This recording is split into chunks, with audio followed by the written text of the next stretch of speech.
दोस्तों, जब से पृथ्वी बनी है तब से लेकर अब तक के इतिहास में ऐसा जनाजा किसी का नहीं निकला जैसे supreme leader Ayatollah Ali Khamenei का निकला है। भारत के सांसद इमरान प्रतापगढ़ी ने ये देखकर कहा, सब कुछ न्योछावर करके भी फर्ज निभाया जाता है, इस दुनिया में वापस जाने को ही आया जाता है। एक बूढ़े से शख्स ने सारी दुनिया को ये बता दिया, अपनी शहादत दे करके भी मुल्क बचाया जाता है। ये तस्वीर देखिए, ये तेहरान के इमाम हुसैन स्क्वायर की तस्वीर है। यहीं से जनाजे की शुरुआत हुई। कैमरा जितनी दूर तक देख सकता है उतनी दूर तक सड़क पर सिर्फ और सिर्फ लोगों के सर ही सर दिखाई दे रहे हैं, लोग ही लोग हैं। विदेशी अंग्रेजी वेबसाइटों ने 10 किलोमीटर लंबे जनाजे की पुष्टि की है। दोस्तों, खामनेई पर यह शेर बिल्कुल फिट बैठता है कि हजारों साल नरगिस अपनी बेनूरी पे रोती है, बड़ी मुश्किल से होता है चमन में दीदावर पैदा। दोस्तों, एक ट्रक के ऊपर रखकर जनाजा निकाला गया। खामनेई के ताबूत के ऊपर उनकी पहचान वाली काले रंग की पगड़ी रखी गई। पृथ्वी लोक के इतिहास में पहली बार है कि एक ट्रक पर पांच जनाजे थे। एक सुप्रीम लीडर अली खामनेई का ताबूत था, दूसरा उनकी बेटी का था, तीसरा उनकी बहू का, चौथा उनके दामाद का और पांचवा छोटी सी मासूम पोती का, जिसका छोटा सा ताबूत उसकी मरहूम मां के ऊपर रखा दिखाई दिया। सभी ताबूत एक ट्रक पर ईरानी झंडे में लिपटे हुए थे। 28 फरवरी को अमेरिका और इजरायली हमलों में खामनेई के घर पर टॉमहॉक मिसाइलें गिराई गई थी। तभी खामनेई का पूरा परिवार शहीद हो गया था और जब खामनेई को आखिरी बार उनके शव को देखा गया तो उनकी मुट्ठी बंधी हुई थी, उनकी मुट्ठी बंद थी और हाथ ऊपर था। इशारा फतेह और एकता की तरफ था।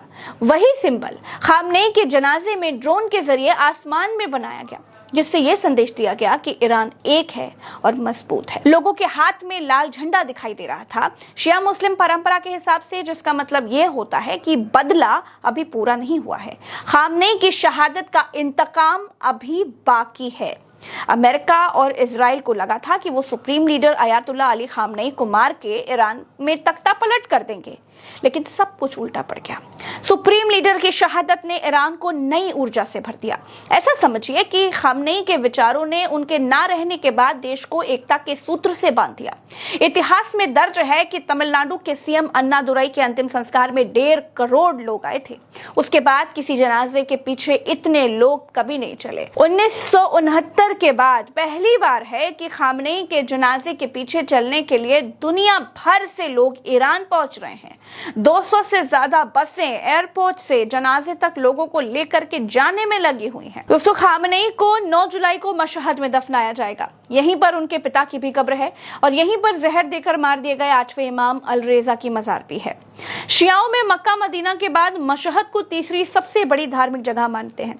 9 जुलाई से पहले 8 जुलाई को जनाजा इराक के नजफ और करबला भी ले जाया जाएगा। जनाजे के रास्ते में जगह जगह पर स्नाइपर्स तैनात किए गए हैं।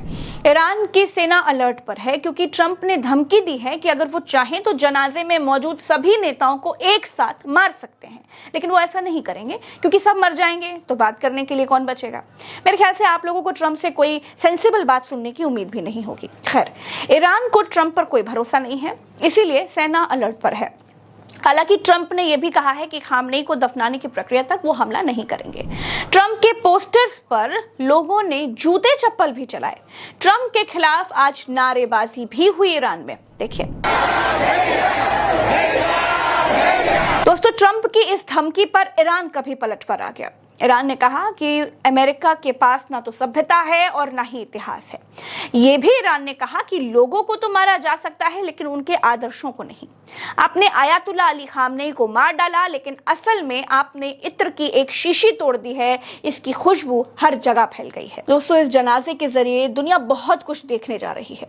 ईरान इस जनाजे के जरिए अपनी कूटनीतिक ताकत दुनिया को दिखा रहा है। दुनिया के 100 से ज्यादा देशों के प्रतिनिधि तेहरान पहुंचे हैं। भारत की तरफ से भी एक प्रतिनिधि मंडल जनाजे में शामिल होने के लिए ईरान पहुंचा है। जिस ईरान में महिलाएं, उनके ऊपर लगती पाबंदियां, उनके सम्मान, उनकी आजादी और उनके अस्तित्व पर कई सवाल खड़े किए जाते थे, उस ईरान में खामनेई की अंतिम यात्रा में महिलाओं का हुजूम, उनकी आंखों से निकलते आंसू, अपने सुप्रीम लीडर के प्रति इस कदर का मातम, ये बता रहा है कि ईरान में महिलाओं की सुरक्षा, सम्मान और उनका जीवन स्तर क्या रहा होगा। दुनिया कुछ भी कहती रहे। दोस्तों, पूरी दुनिया की नजर खामनेई की इस अंतिम यात्रा पर टिकी हुई है। हर कोई देख रहा है कि जिस ईरान को अमेरिका और इजराइल मिलकर कमजोर समझने की भूल कर रहे थे, उस देश की पब्लिक किस कदर अपने नेता के पीछे खड़ी हुई है। अब युद्ध का ऐलान डिप्लोमेटिक होने के बजाय सीधे ईरान की जनता कर रही है। हर उठती आवाज में बदला मांगा जा रहा है।